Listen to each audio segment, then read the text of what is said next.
गहरे जंगल में एक छोटा सा गांव बसा हुआ था जिसे लोग भूल भुलैया कहते थे। यह जंगल इतना घना और डरावना था कि सूर्य की रोशनी भी मुश्किल से जमीन तक पहुंच पाती थी। इस जंगल के बारे में कई रहस्यमय और डरावनी कहानियां प्रचलित थीं, जिनमें से एक कहानी सबसे ज्यादा खौफनाक थी। कहानी है एक वनराज नामक शिकारी की, जिसने इस जंगल में जाने का साहस किया।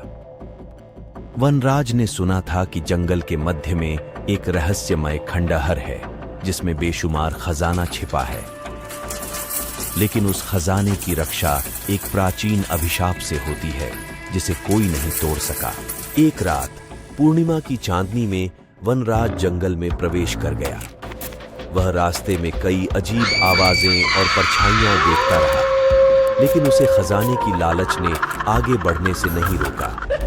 उसने अपने साथ एक मशाल और कुछ हथियार ले लिए थे। जंगल के बीचों बीच पहुंचकर उसे खंडहर दिखाई दिया।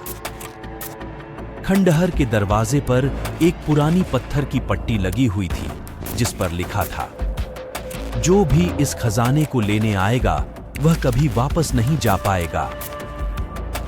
वनराज ने इस चेतावनी को नजरअंदाज किया और खंडहर के अंदर प्रवेश कर गया। खंडहर के अंदर का दृश्य बहुत ही भयावह था। दीवारों पर अजीबोगरीब चित्र बने हुए थे जो किसी प्राचीन यज्ञ की ओर इशारा कर रहे थे। अचानक वनराज को लगा कि कोई उसके पीछे है। उसने पीछे मुड़कर देखा, लेकिन वहां कोई नहीं था। तभी उसकी मशाल बुझ गई और चारों ओर अंधेरा छा गया। अंधेरे में वनराज को किसी की खतरनाक हंसी सुनाई दी। उसकी सांसें तेज हो गईं और वह बुरी तरह डर गया। वह बाहर की ओर भागने लगा, लेकिन दरवाजा कहीं गायब हो चुका था। उसे महसूस हुआ कि खंडहर के भीतर की दीवारें खुद ब खुद बंद हो रही थीं, मानो उसे कैद करना चाह रही हों। आखिरकार वह एक कमरे में पहुंच गया जहां उसे चमचमाते खजाने का ढेर मिला। लेकिन जैसे ही उसने खजाने को छूने की कोशिश की, उसकी आंखों के सामने एक भयानक दृश्य उभर आया। उस खजाने की रखवाली करने वाला प्रेतात्मा उसके सामने खड़ा था, जिसकी आंखों में रक्त का लाल रंग था और चेहरा विकृत था।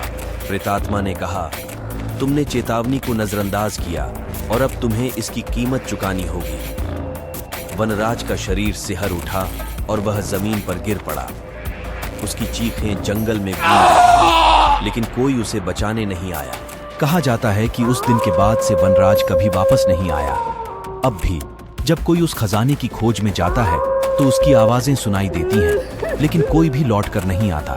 इस तरह भयानक जंगल की यह डरावनी कहानी गांव में अब भी सुनाई जाती है, जो लोगों को उस जंगल में जाने से रोकने के लिए काफी है।